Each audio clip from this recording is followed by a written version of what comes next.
All right, so you're good on homework. You are, though. I have faith. So couple of last notes on GCD, right? So if you do something like GCD of 100, 25, right? You try to write 100 equals something times 25 plus some remainder. Well, it's 4 times 25 plus a remainder of 0. There's your GCD, right? And if one number divides another, then the smaller number is the greatest common factor. So that's not really an edge case. The other thing is if you happen to do this backwards, GCD of 25, 100, right? You're going to say 25 equals something times 100 plus something left over. Well, 100 goes in 0 times with a remainder of 25, and then when you bring those over, you're going to say 100 equals something times 25 plus a remainder. So it sort of like fixes the order for you automatically. It's one extra step. But if you happen to use that algorithm like in code and you try to do 46, 1260 instead of the other way around, it still works. It just takes you one extra loop. And coding this up is not bad at all as long as nothing's negative. It's just a while loop, and you just got to keep track of what these numbers are so you can bring them over. And then when you get to your remainder of 0, you just remember which one's the GCD. So you'll use this in 223. We'll make a fraction package in Java, and we'll want to reduce fractions, which means dividing top and bottom by the greatest common factor. So we'll see Euclid again there. So you have a quiz coming up on Friday. So what should we quiz on? I'm open to suggestions. You want lots of induction proofs? Yeah. No Stop. induction. Stop. Okay. Can we do a lot of GCD? GCD, okay. Woo. Put GCDs on there. Set theory. Yes. Unions, intersections, subtractions. Yeah. Okay. How about some mirror symmetry? No. Mirror symmetry, okay. I'll make you a special exam. Boy. Numbers. Its special ingredient is F's. Yeah. Modular exponentiation and doing those, this to that is congruent to what? Mod 7. Nope. That was the other thing I was planning to put on there. The whole thing should be GCD. Whole thing on You GCD. can put one question. You can put one question on that, and then people just skip And you it. just skip it, right? So your quiz, I'm planning on a 30-minute quiz, so I don't want to take up a big chunk of class time. So I'll ask you to do some GCDs. I'll ask you to do some set theory operations. I will put on one modular exponentiation question of some form or another.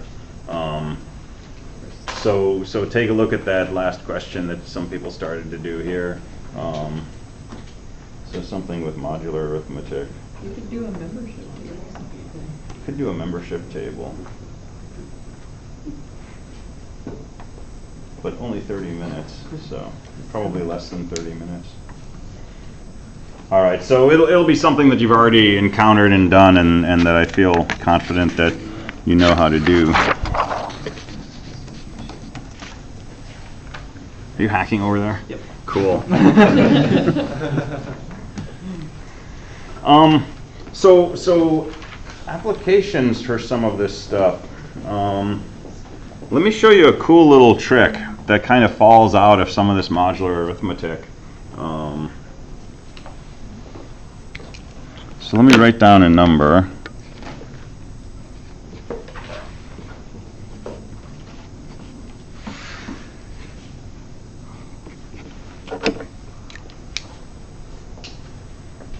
And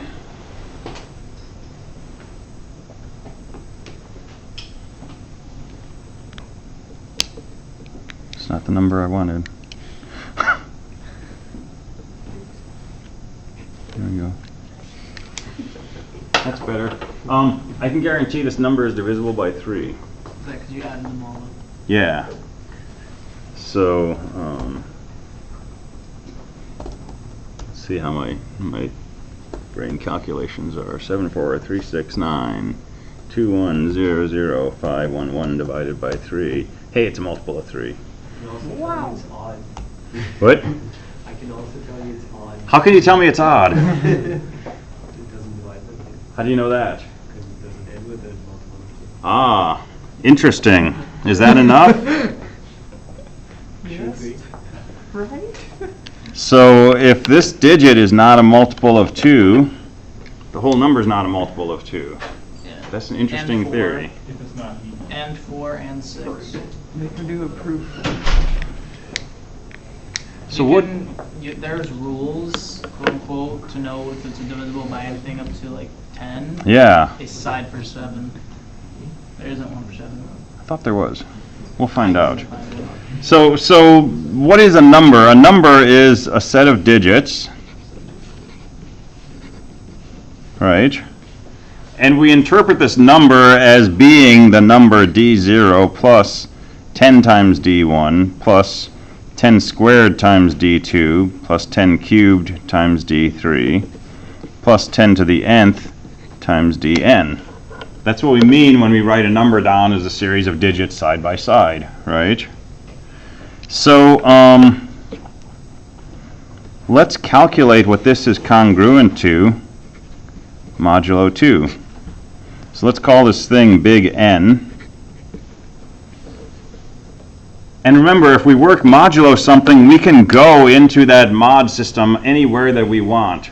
We can take all these numbers and add them up and get a big long number and then say what's the remainder when we divide by 2. Or we could take each piece and calculate what is congruent to mod 2. So N should be congruent to D0 plus, well, what is 10 mod 2?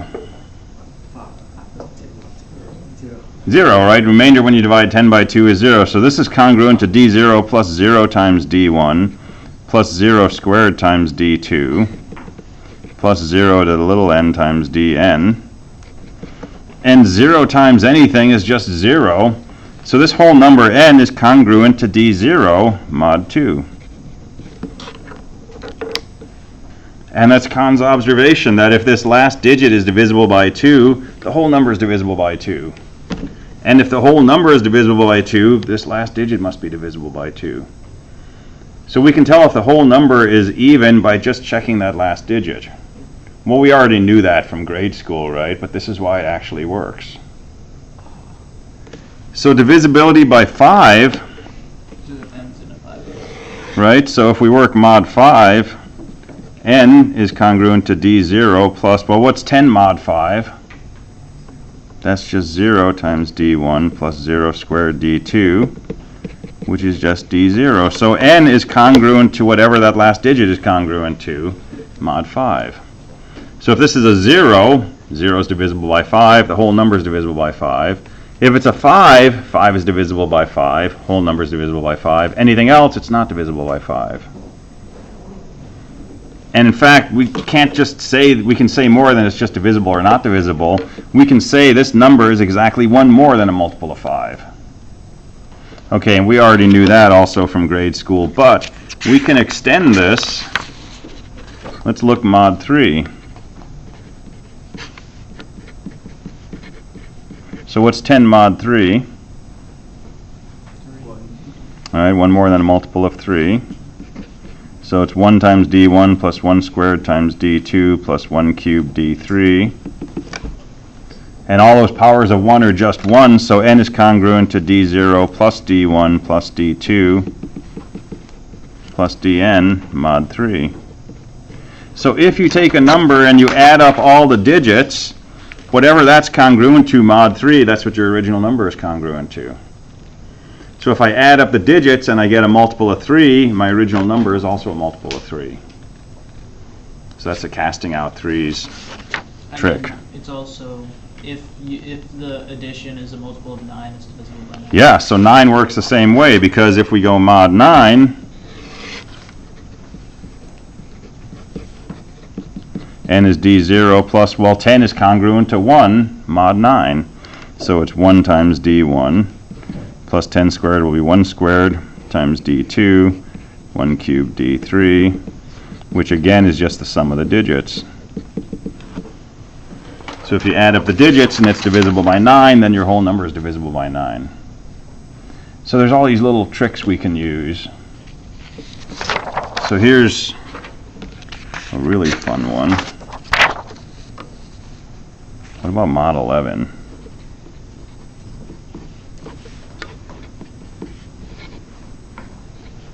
So what is 10 congruent to mod 11? It's just 10, but it's also congruent to minus 1. It's 1 less than a multiple of 11. So 10 is congruent to negative 1. So instead of writing 10 times d1, I'm going to write negative 1 times d1 plus negative 1 squared d2 plus negative 1 cubed d3, and so on. Well, negative 1 squared is just 1. Negative 1 to the 4th is just 1. Negative 1 is just negative 1. Negative 1 cubed is negative 1. So if I want to check divisibility by 11, what I can do is I can add up the even numbered digits. I can add up the odd numbered digits and subtract. If the difference is a multiple of 11, my whole number is a multiple of 11. So all of them gonna be cancelled because Say again? all of them gonna be cancelled. Gonna be 0. Yeah, yeah. So let's do 11 times just some weird number, 19,40081.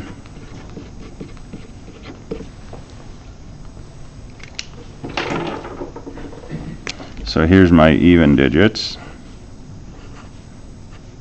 So 9 and 0 and 1 is 10. I missed.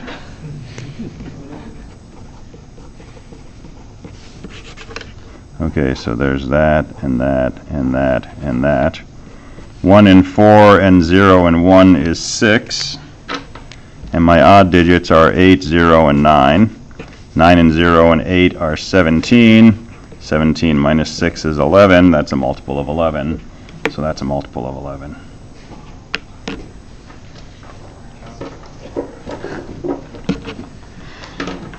So that's one thing you can do with this, little party tricks like that, depending on the party. Yeah. So is that the lowest divisible that it can be divided by?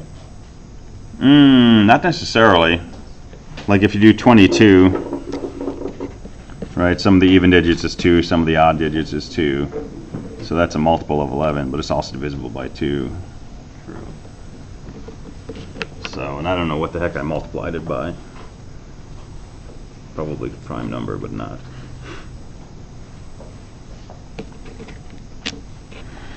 All right, let's talk a little about crypto. We got like 15 minutes here, so let's start talking about crypto. And I want to do a full RSA analysis on Friday, and we'll do some other applications. But cryptography. So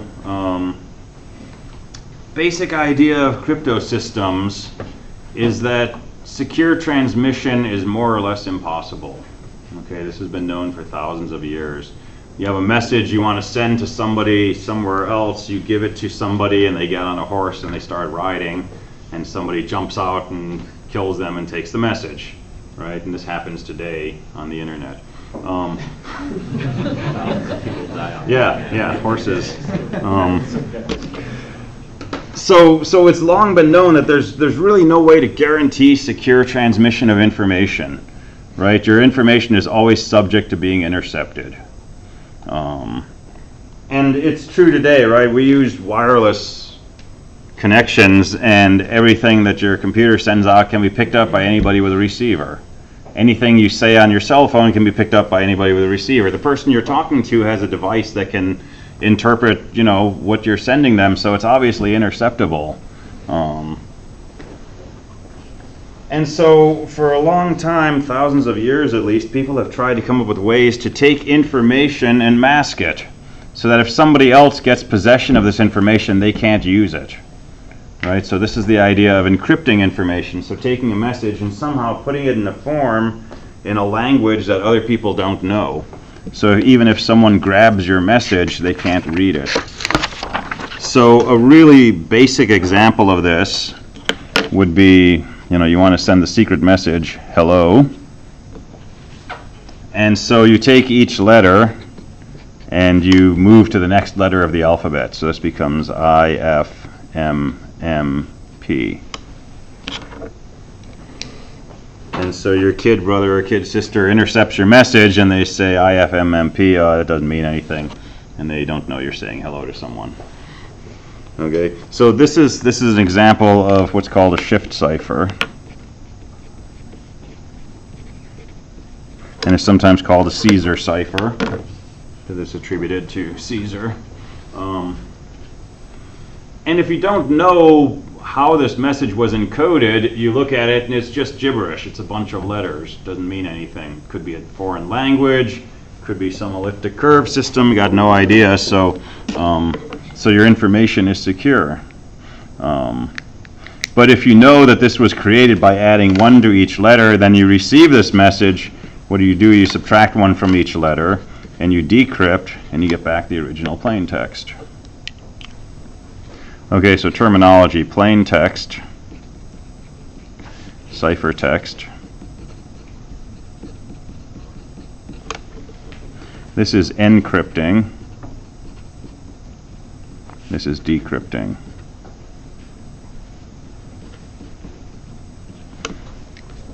So you encrypt plain text into ciphertext, or encrypted text, and you decrypt it back into plain text.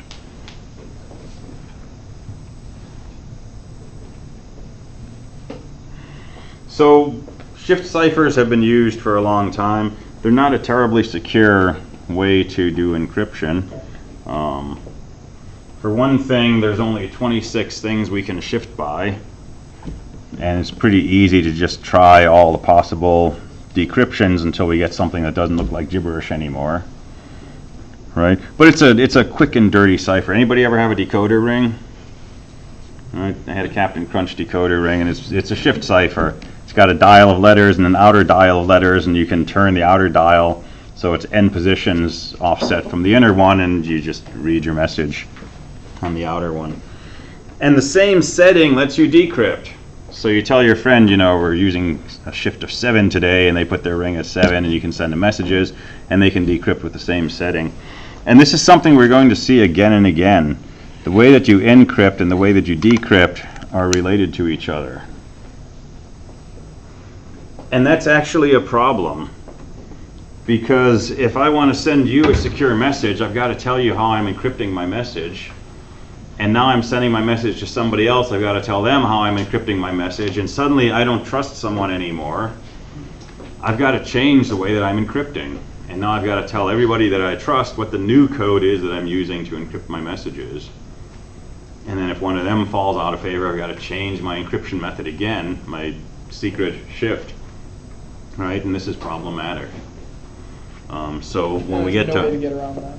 there is. That's what RSA is going to do for us. And this is critical, because if the internet was built with this kind of encryption, we wouldn't be able to do commerce online. Because what happens when you want to buy something from Amazon, for example? You have to send them your credit card information, and you want to do that in some safe way, so you want to encrypt it, right? But Amazon never said, when you encrypt, add 1 to each digit or add 57 to each digit, right? There's got to be one standard way to encode this. But if my browser knows how to encode this, it knows how to decode it, right? So I can reverse engineer the part of the code that's encrypting my credit card, and now when I intercept your credit card number, I can apply the decryption, and I got your information. So this problem that in order to encrypt, you automatically know how to decrypt, is a real stumbling block for things like e-commerce. And it has to do with the fact that these keys are related to each other. In particular, if you know how to encrypt, you can figure out how to decrypt. So this is called a symmetric cipher. The alternative is an asymmetric cipher, or what's called a public key cipher. And that's what RSA is. That's what all these methods are that are used to send stuff securely on unsecured channels.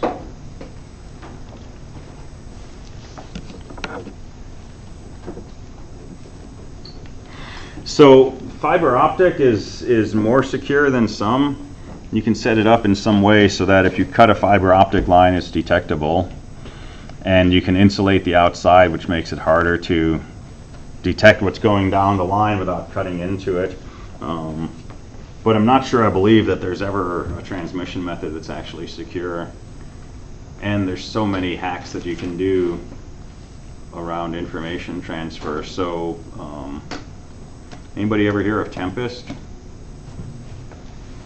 Tempest was big in the 80s. DoD started to realize that, well, they didn't start to realize, they started to worry about the fact that you have a computer, you have circuitry inside, you have transistors changing voltages. Every time that there's a 1, there's, you know, a high voltage somewhere, and when there's a 0, there's a low voltage. And any time that voltage changes, you have a corresponding change in current that produces a change in a magnetic field, an electromagnetic field. This is how radio works. So all of these electronic devices are little tiny transmitters. And what they're transmitting depends on what's going on inside. Well, if you understand the design of the machine, and you know the code that it's running, and you put an antenna nearby and you receive the radiation coming off of this, theoretically you can reverse engineer the state of the system. And you can find out exactly what's going on somebody's laptop from a distance, possibly a great distance. If you're plugged into the wall, you actually generate modulations on the power supply based on what's going on in your laptop. And I can plug into another outlet somewhere in the building, and if I know exactly how everything is set up in the building, I can perhaps decode those power line modulations and figure out what's going on in your laptop. And people have used this to do things like crack passwords on routers. By just connecting to the router and trying different passwords, and by monitoring a power line elsewhere in the building, they can tell how far through the encryption algorithm their password is getting, and people have actually done exploits with this. So the stuff is like inherently insecure, right? And it's getting more and more so. Years ago I saw a paper where somebody basically parked outside someone's house and just took a picture of them when they were going in, and was able to blow a picture of their key, make a wax key out of it, and get into their house. I think it was Angela Merkel who was going in. So you know, we have security just because we agree to play by the rules, but that doesn't always work. So we want to move towards something that gets away from this kind of issue. But let's look at some other symmetric ciphers first, because we got a few minutes. So this is a shift cipher. Another approach is a transposition cipher.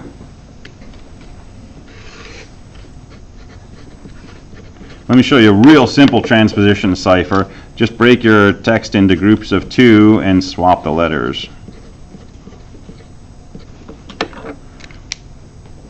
That's obviously not very secret, but it's a proof of concept. Sounds like French now. Hello.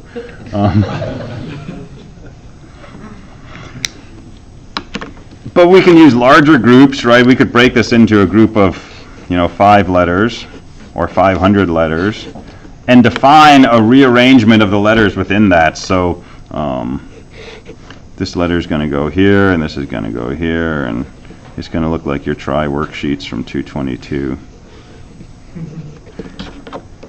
And if you know what this swapping was that was done, and you've got this encrypted text, right, you can reverse this. You can just swap things around, follow the arrows in the other direction. It's still symmetric. If you know how to crypt, you know how to decrypt. Okay, but that's a little bit better of an encryption than a shift. Shift ciphers, an easy way to attack this is to do a frequency count. So if you know that the text that was encrypted was English, you know that the letter E is the most common letter in typical English text. So you take the encrypted text and you find the most common letter. If it's a G, you hypothesize G must map from the letter E, and so the offset was probably +2. And every letter has its own place in the frequency spectrum, right, for how often it occurs, and so you can do a pretty easy analysis and crack through shift cipher. Transposition cipher, you can look for patterns. So because there's certain pairs of letters that occur frequently. Yeah. Do they ever do both? Where you Yeah, transpose yeah. it and then shift it and then transpose it Sure. again? Yeah, you can put these things together, and it makes it a little better, if you're trying to keep someone out of your diary or something. But but as far as any kind of serious security, not so good. And there are some encryption systems that are symmetric, like DES was used for a long time, and it's just a big long set of logic operations that you do on a set of input bits. You do some XORs and you flip things around and you shift and you do some more XORs and you operate with this bit mask and that bit mask and so on and so forth, and it jumbles things up in a way that's fairly hard to reverse engineer, but if you have the encryption key, you can reverse it pretty easily. So there's shift ciphers, there's transposition ciphers, there's other things we can do, but what we're interested in is this question of how can we get away from this symmetry? How can we encrypt in a way that if you know how to encrypt, it doesn't tell you how to decrypt? And so what we want to talk about Friday is asymmetric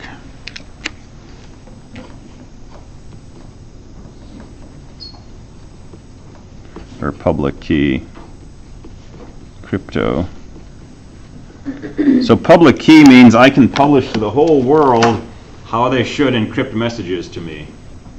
I can put my long 128 character password on my web page or at the bottom of my emails and say, when you want to send me a note, use this to encrypt your message. And everybody has access to that. Everybody can encrypt, but only I know how to decrypt. And the magic of the asymmetry is that from knowing how to encrypt, you cannot figure out how to decrypt. It's a totally different key, and you can't figure it out from the encryption key. It's not like just subtract, just negate the thing that you're adding, or reverse the transpositions. So theoretically, if you know how to encrypt, you can't figure out how to decrypt. That's theoretical. That's based on our current mathematics. That's not cast in stone, and it will probably fail at some point. Yeah. So is there an example of this? Yeah, so this is what RSA does. This is what a number of algorithms do, and we'll go through the details of RSA on Friday. And we'll work through the theory of it. We'll use Fermat's little theorem and modular exponentiation and all this other stuff, and see an example of how this works. And we'll talk a little about the history of it, because it's got some interesting history too. What's going to be on the quiz again? Oh, what did we decide on? Greatest common divisor, set theory, a little bit of modular arithmetic, and something I can't read. Well, maybe membership tables. Yeah.